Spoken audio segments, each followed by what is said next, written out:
Where have you been?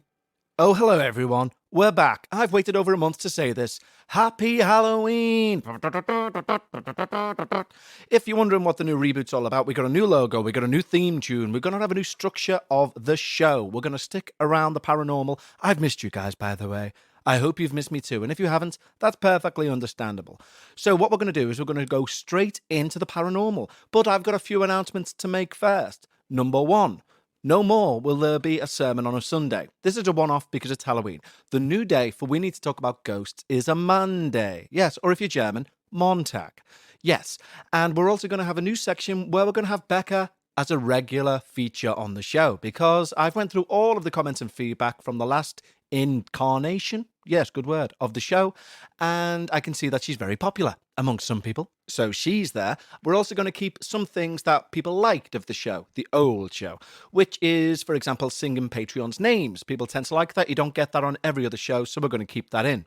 But what are we going to talk about on today's paranormal adventure? Well, we're going to have everything from a man who's bought, allegedly, the most haunted cottage in the UK, to a load of terrifying titillation tales.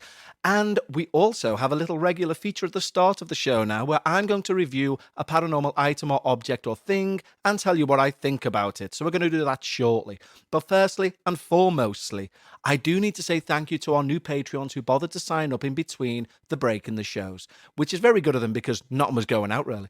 So big thank you to those guys, and we're going to do it in the time-honoured tradition of song. Now, because we've had quite a few, we're going to do everyone up to the 6th of October, and next week we'll do everybody else. So in today's show, we'd like to thank Aaron Daniels, Bernadette Wingate, Rebecca, Cameron Griffin, Alex May, Sarah Gula, Carl Klingenspor, and Miranda Cummings. Okay? Now try and fit all them in a song, Kev. Don't mind if I do, Kev. The guitar is well and truly out. Blow the dust off. And here we go. 1, 2, 3. Aaron Daniels, Bernadette Wingate, Rebecca Cameron Griffin, Alex May, Sarah Goulart, Carl Klingenspor. Not to forget Miranda Cummings too. Ended it on a 7th. Still, we're going to keep some things traditional. So, if you want to become a Patreon and get 2 extra shows each and every week, go over to patreon.com/we need to talk about ghosts. And of course, I butcher your name with a guitar. Now, we're going to jump right into the paranormal, and we're going to start with a new feature where I look at something and review it to do with the paranormal sphere. It's yet to be named, this feature, but I'm going to review something right now. Okay, the first thing I'm going to review is the book Deliverance, which is a new book, and it's out by the Reverend James Bray. Now, he is a deliverance minister for the Anglican Church, in the UK anyway. And basically, it's the equivalent of if you're a Catholic and you've got a ghost in your house and you phone the priest and say, please come round and do an exorcism or at least cleanse the house. He does that for the Anglican faith. And it's a really good book, I must admit. One thing... Oh, by the way, it's available on Audible, Amazon, Waterstones, Barnes & Noble, wherever you get it. It's new out. It's out in the last month or so. I got it on Audible, and the audiobook's read by him, and it's really well done. Chapter through chapter, he explains a lot about how he got into it, what you can expect during a deliverance from an Anglican minister, and it's very good. It's a good listen, or a good read. I imagine so too. But what is striking about it is that he never really gets to something where you go, that's paranormal. But at the same time, he's very accepting of things being paranormal. He's got a belief system running throughout that poltergeists he can't do anything with because it's all caused by your brain. But that's all I'll say. I won't mention any more on it. I would recommend that if anyone's looking for a paranormal thing to do or read or watch, etc., go and seek out Deliverance by Reverend James Bray. Also to say, this isn't paid for, by the way. No one's got in touch and say, can you please plug this? This is just genuine things I'm going to review in this segment that I, as a paranormal enthusiast, have happened to come across and thought maybe you would find interest in them too. So there you go. This week's recommendation, Deliverance. A good recommendation, because they're not always going to be good, I don't think. But this time, 2 thumbs up for the Reverend James Bray and his book, Deliverance. Go check it out. Okay, so I'm back with Becca on the new show. Hello, Becca. Hello. How are you? I'm good, thank you. Thank you for having me. How are you? I'm very well, thank you very much. Now, you're going to have your own section of the show, all to yourself, aren't you? I know, it's very exciting. It's coming up later. It's Becker's Reddit's Paranormal Corner. Yes. And I can't wait for you to do that bit later. Good. So, keeping paranormal, because that's the theme, you've found an article for this episode, because you're not going to be on in this part every week. No. But it's Halloween today. Yes, so as a special occasion, I saw something paranormal and thought I would bring it to you. Brilliant. Okay. So, fire it away. Okay, so what we have here is an article in The Guardian newspaper, UK newspaper, and it's about a man whose experience is, I own England's most haunted cottage. Says he. Says he. Not the Guinness Book of Records or anything. No, says he. Okay, well then, let's find out all about this guy. Let's. In 1999, I was in my mid-40s and had just escaped from my stressful and joyless career as a management consultant. I needed a project. I loved small period buildings and decided to throw my energy into restoring one. I started combing through auction catalogues in search of a place. Having failed to win a number of London houses that didn't inspire me much anyway, I cast the net wider. My father would often give me advice over the phone. He persuaded me to focus on Derbyshire, a county my family has a strong connection to, and helped me identify what my ideal house would be like. Stone-built, south-facing garden with at least 2 bedrooms and a workshop. Is he looking to live there? Is he looking to sell it on?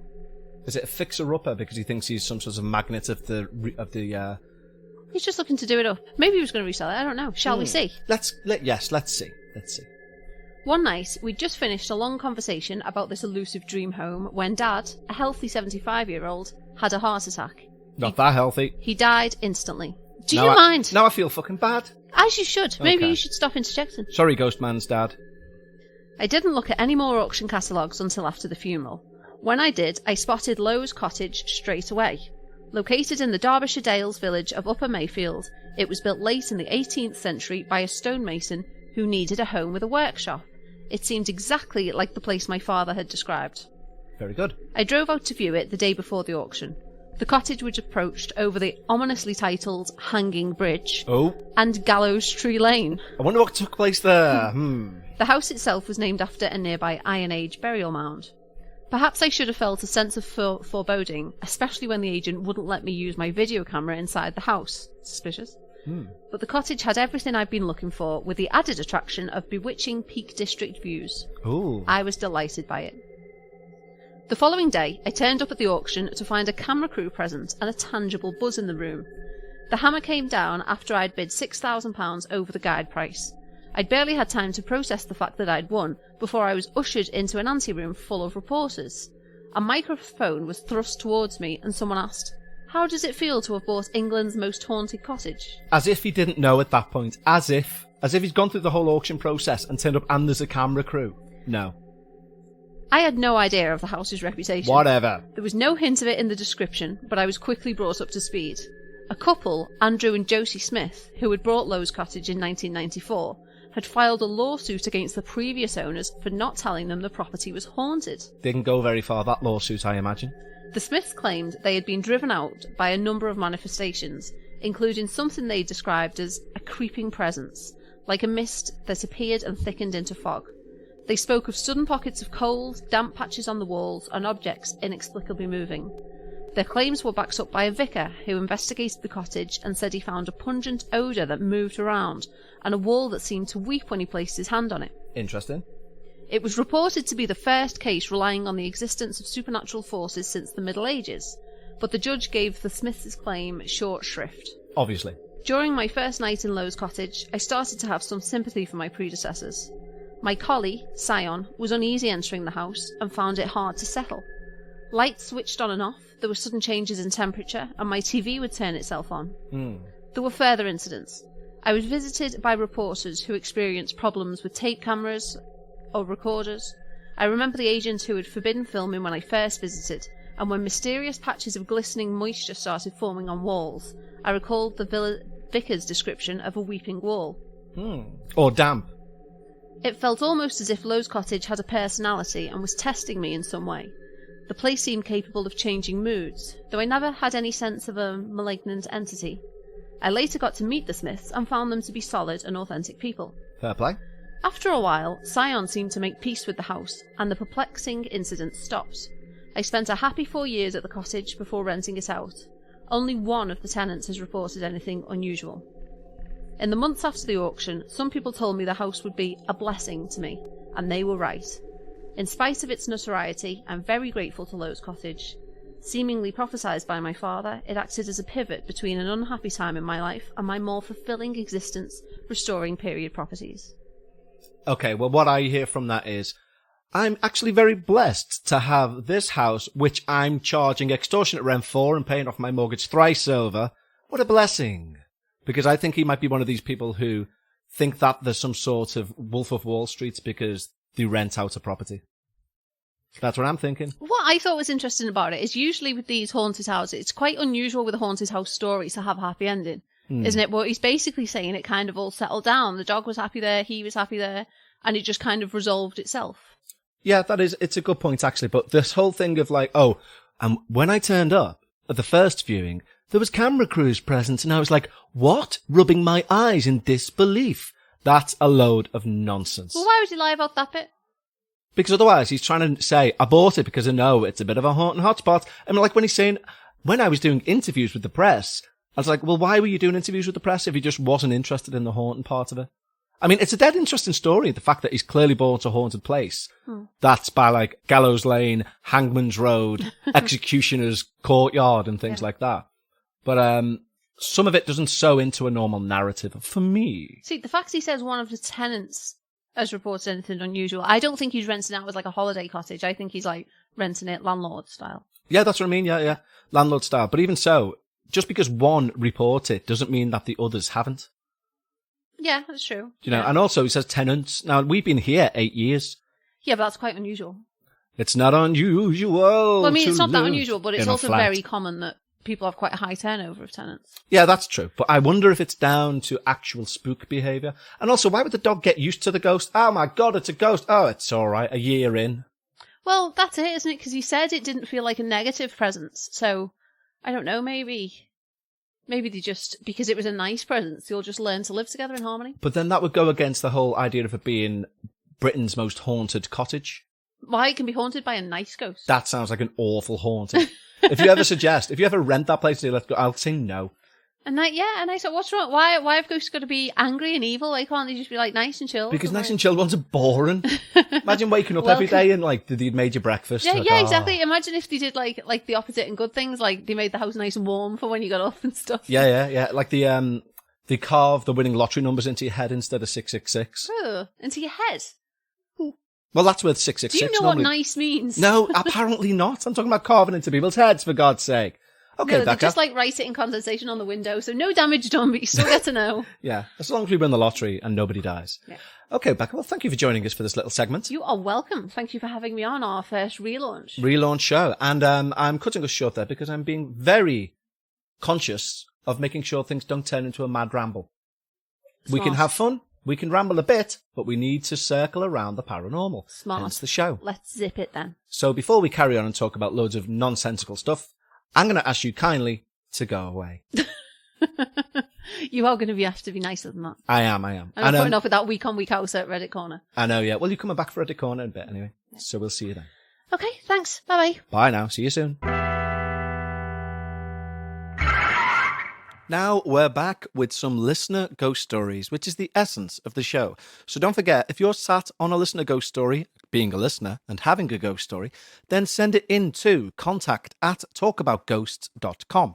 I then read it out, you then listen, and that's how the show lives and breathes. So our first one of the new incarnation of the show, the grace of that goes to Yasmin. And she writes, Hi Kev, hi. Hi Becca, hi. And the neighbour's cat, meow. My name is Yasmin. You may use my name if you decide to read this for the podcast. Again, I still, even in the new life, I should learn to read these first. But thank you, Yasmin. I'm 19 and I'm from Arizona in the States. I'm a relatively new listener and have listened to the whole of your back catalogue now, and I love it. Why, thank you. I have 2 relatively short stories for you. My personal experiences have been recent, within the past month recent, but I'll start with my first introduction to the paranormal. So this is Yasmin's story. I don't have, or don't remember, any paranormal incidents before this. About 2 years ago now, I was over at my best friend's house, which they have since moved from. I'd skipped school to go over, so it was about noon. We were sitting on the couch talking, no TV or music on, just our voices, when all of a sudden, a trash bag full of donation items on a chair in the kitchen, right next to us, falls off with a loud bang. We stop talking, perk up and look in the direction of the kitchen. The chair and bag weren't next to the window, door or anything that wind or air could have blown off to hit the bag and knock it off the chair. It was off to the side against a wall. The bag had been sitting there for about 2 days with no one bothering it. She picked it up and placed it back on the chair, and we sat back down on the couch and continued talking. Could it have been something totally random and explainable, or something paranormal? You should know that they had many paranormal experiences in that house, believing it to be a grandparent that had passed away a year before. Wow, great story that. Again, around this time of year, towards the autumn, towards the winter, things do start to happen in this house, in this flat even. And we're about to move houses, so we'll see if it continues. But recently, we've heard most nights now, something moving in the kitchen. The other night, as in 2 nights ago, it was a packet of Hall soothers that fell from top of the cupboard to the kitchen floor. And me, Becker, and the neighbour's cat all perked up and went, "What was that?" And the neighbour's cat always thinks it's a mouse. And obviously on this occasion it wasn't. It was a ghost with a bad throat, apparently. But yeah, so I'll have to keep you informed. But Yasmin, that was your introduction to the paranormal. So let's see what happened now you are familiar with the paranormal. Now, for my personal experience on my own. It's important to note that these all happened in the middle of the day. This was about a week ago now. I've never really experienced much on my own, but since listening to your podcast, I've tried to open my mind up to the paranormal. Not letting my first thought when something strange happens be, oh, it's just one of those things, but contemplating the thought that maybe it was something else. I work at a grocery store, and every day when I get home, I take the rings that I wore that day off and place them in a bowl with the rest of my rings, which is inside a drawer. Then later, I'll just be looking out for something in my room or just walking about, and one of those rings that I'll have worn that day will be on top of the drawer or on the floor right in front of the drawer, when I know I'd placed them in the bowl. My room has a carpet, and it's difficult to see stuff in it, but somehow my eyes would draw immediately to a ring on the floor. Seeing as it's nothing too crazy, I just pick them up and put them back in the bowl. The thought that it could be my little 4-year-old brother did cross my mind. He likes to do random things. But one day after the ring incident happened again, I was laying in my bed watching TV when a crate I have fell. This crate is up on a shelf in my closet. Inside that crate is a fabric box, and some things inside of that. Now, the crate does hang over the edge of the shelf, but barely. And to add to that, the crate had been up on that shelf and untouched for months. So it's not like something inside had gotten moved around or it came off balance or anything like that. I felt a tiny ounce of fear, but I mostly felt excitement. I paused my show and just stared intently at the crate for about 3 minutes before resuming my show. It took me about 2 hours to work up the guts to go to my closet and push the crate back up. My little brother couldn't have done that. My last recent possible paranormal experience was yesterday. I was off work, doing laundry and cleaning my room. I'd been sweeping the floors, so I had the hallway light on. After I'd gone to the bathroom, I swear I shut off the hallway light. Then I grabbed my hamper and went to our washer in the backyard room. When I came back in, the hallway light was on again. It's really important to note that I have kind of a bad memory, like really bad. So maybe I turned it back on and forgot. Or maybe I never turned it off and just thought I did. Either way, I'll never know, and it will always be just one of those things. If it is a ghost or spirit, I haven't sensed anything evil or any bad vibes, more just playful and silly. And hopefully, it stays that way. Thank you for reading my stories. I love the podcast and the dark paranormal as well. Thank you. I plan on becoming a Patreon soon. Ah, bless you. I think you'll find it funny that it took me 2 months of episodes to figure out who the neighbour's cat was. Lol. If I remember or experience anything else, I'll send it in. Yasmin. Why, thank you, Yasmin. Yes, there's a lot of confusion around the neighbour's cat. Let me just say this sentence and hopefully we'll all understand once and for all. We live in an apartment block where we're not allowed pets. However, the neighbour is very naughty and ignores that rule, and therefore they, not us, they have a pet cat. However, it spends a lot of time in here. Now let's all read between the lines a bit, and always refer to it as the neighbour's cat. We'll see if it comes with us when we move. I have a sneaking suspicion it might. But that's the gist. But thank you once more, Yasmin, for sending your stories in. It's great when you guys send it in. It's your show at the end of the day. It doesn't exist without you sending the content. So please keep doing it. Send it to contact@talkaboutghosts.com. And don't sit on the story. Also, moving forward, it's important that you all know we're probably not going to do any Zoom interviews again. The reason for that, loads of issues with Zoom, and it's more consistent for me to keep reading them out. So if you very kindly sent me an email to say I'd like to do a Zoom call, please instead just write your story down and send it in. I promise you it'll be read out, and I promise I'm going to buy a pop stand so that I don't keep going puh into the microphone. I've picked up on a few of them too, don't you worry about it. Also, let me know what you got up to for Halloween. It's Halloween today as I record this, right now, right here, right now. And so far, Becker has surprised me by dressing up the neighbour's cat as a witch. The neighbours won't be impressed, as we've established. And also giving me a surprise hamper full of my favourite sweeties. Those pictures are on Instagram. You can go and find us over there, just search for the show name. And tonight, if you listen to the old show, you'll know this, is the one night of a year where Becker concedes to watch a horror film or a ghost film. So I've yet to decide which one we're going to watch, and we're going to watch it and eat a big pizza, a deep pan pizza that we get once a year from a local thing. So let me know what you get up to on Halloween, or indeed, as it will have passed by the time you hear this, what you got up to for Halloween. I'll be very interested to know. Of course, it's also important to say, as I said at the start, the show no longer airs on a Sunday. This is a one-off because it's Halloween. The new day for the show will be Monday. Let's all get that into our heads. Monday sermon nowadays. Yes. And what we're going to do now, because we're all about the new, there's a new section of the show, and I'm going to bring Becker back in. We're going to do it now. And it's going to be Becker's Reddit Paranormal Corner. So, as I'm sure everyone will be delighted to hear, the wonderful Becker, hello Becker, Hello. now has her own weekly part on the show. Imagine. I know. And we will be doing that weekly part right now. And it's going to be called Becker's Reddit Corner, or Becker's Paranormal Reddit Corner. I thought it was Reddit Corner with Becker. Well, yes, it can be that too.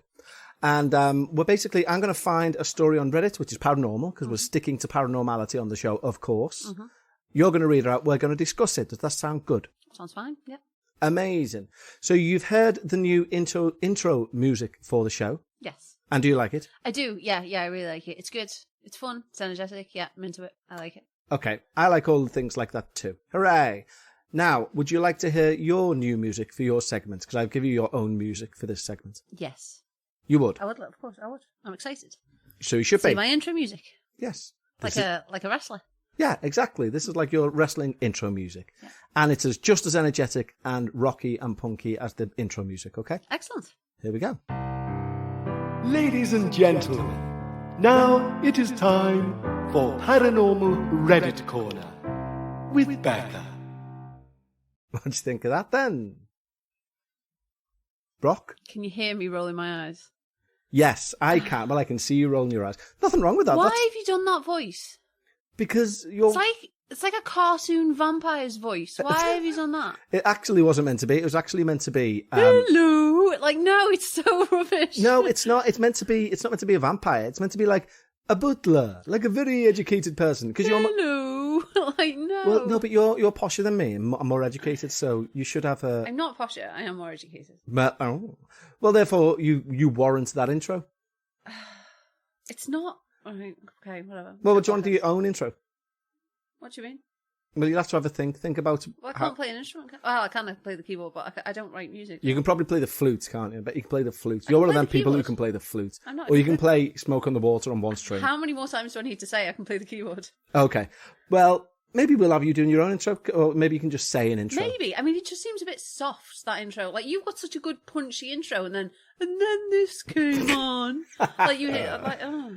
Okay, well, it's Tough Titty. That's your intro music. And, most people don't have intro That music. wouldn't get me geared up. If I was coming into a wrestling ring or a boxing ring to that, I would like, right, come on, guys, it's Reddit Corner. Yeah, let's do this. Mellow. Like, oh. Well, that's your music, and you should be happy with it. Most people don't have it, Becca. There are kids out there on the street with no intro music. They'll never have intro music. Send it to them, then. Well, okay, then. So, when I said to you that we're going to have you on a weekly basis to do your own paranormal section of Reddit, you found something interesting which surprised me, that you brought something, I thought I was going to do all the work here, but Yes. You found something interesting, didn't you? I did, yeah, I did find something interesting. So before you say anything... I was just going to say, to manage your expectations, Okay. this will not necessarily be a weekly thing. You still definitely need to be putting in the work. Oh, yeah, no, I'll give you the stories to read each week. But you have found something yourself, haven't you? I have, yeah. But then I'll pass you the story to read. So please, tell everyone, including myself, what you found out prior to me asking you to read a story. Okay, well, this isn't a story, so it's not going to be the normal Reddit Corner with Becker. Mm-hmm. But it is just something I thought was quite interesting. Okay. Okay, so there's a chain or a sub called Life Pro Tips. Okay. And this Life Pro Tip is, if you think you've seen a ghost, always open a window. Now, Right. your mind might be jumping to go in a certain direction here, but let's just see. So, it says, now, first of all, I'm not a paranormal skeptic, so don't come at me for giving this tip. Just something that might save a life. Oh, Interesting. save a life. Yeah. It says, apparently, a common side effect of carbon monoxide poisoning is hallucinations. Oh, okay. So it could be that if you don't have a carbon monoxide alarm, you might be experiencing carbon monoxide poisoning. That's why you should always open a window after a suspected paranormal sighting. That's so interesting. And then someone later on comments that this might explain why there was such a proliferation of alleged ghost sightings in Victorian times, because they used gas lamps. That is amazing. Isn't it? That is so interesting. And also, it could actually save a life. So there you go.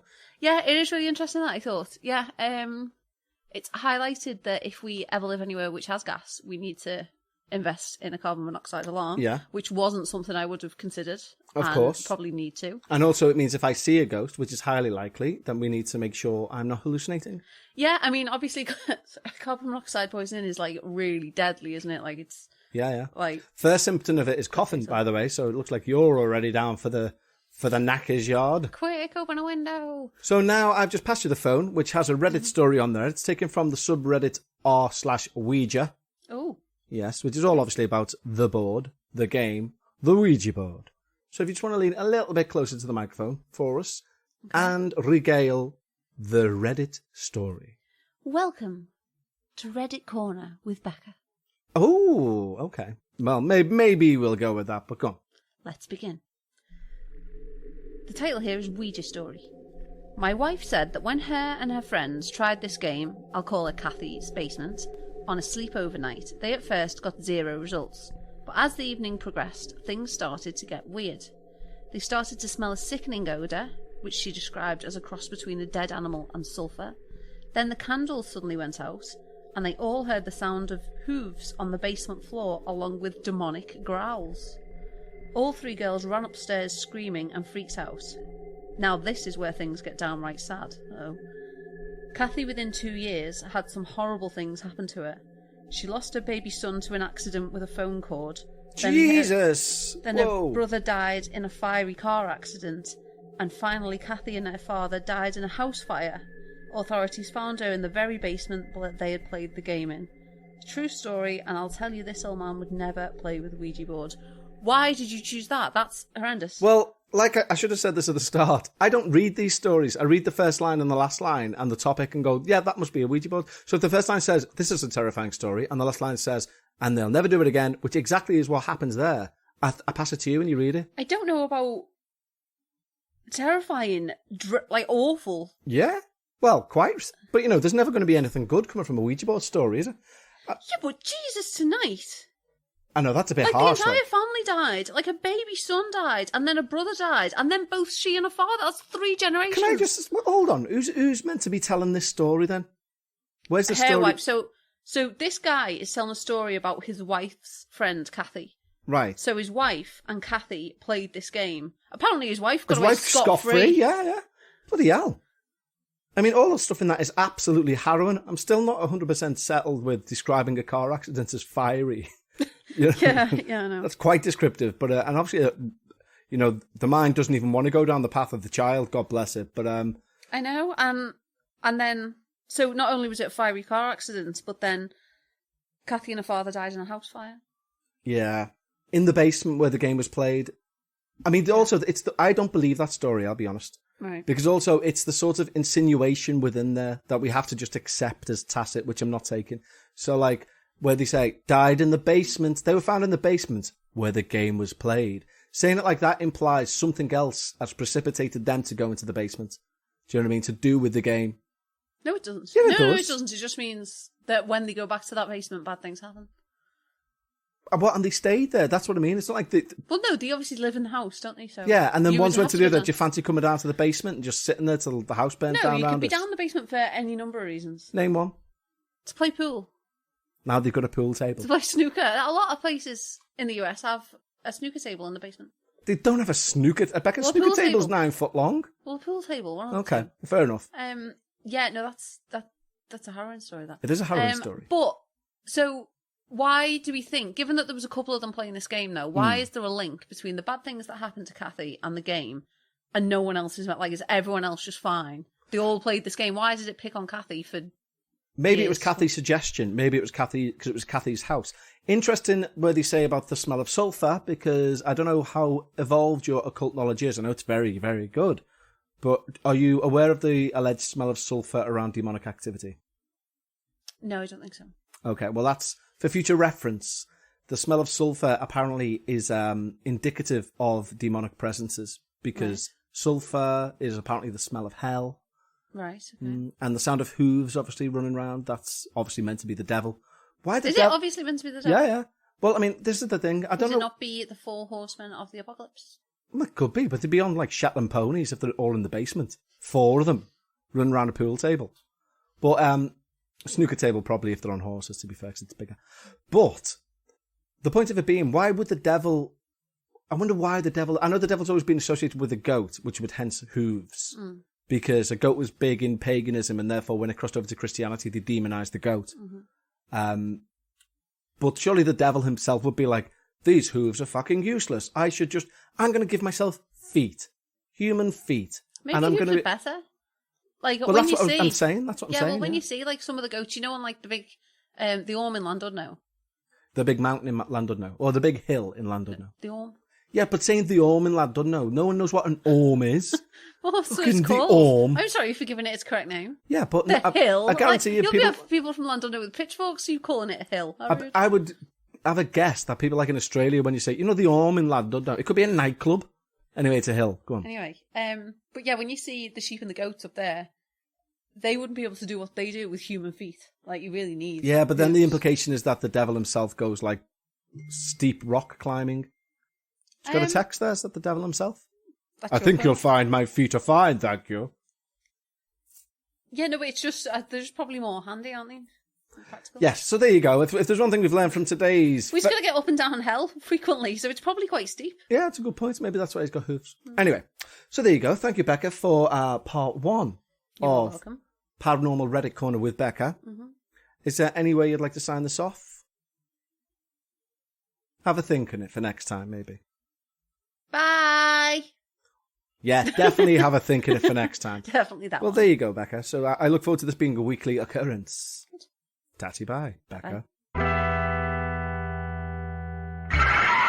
Well, as Becca heads off into the sunset, so shall we. I hope you enjoy the rest of your Halloween festival. Yes, because it's a festival now. And we will speak to you again a week on Monday for the second episode of the new format. I hope you've enjoyed it as much as I've enjoyed doing it.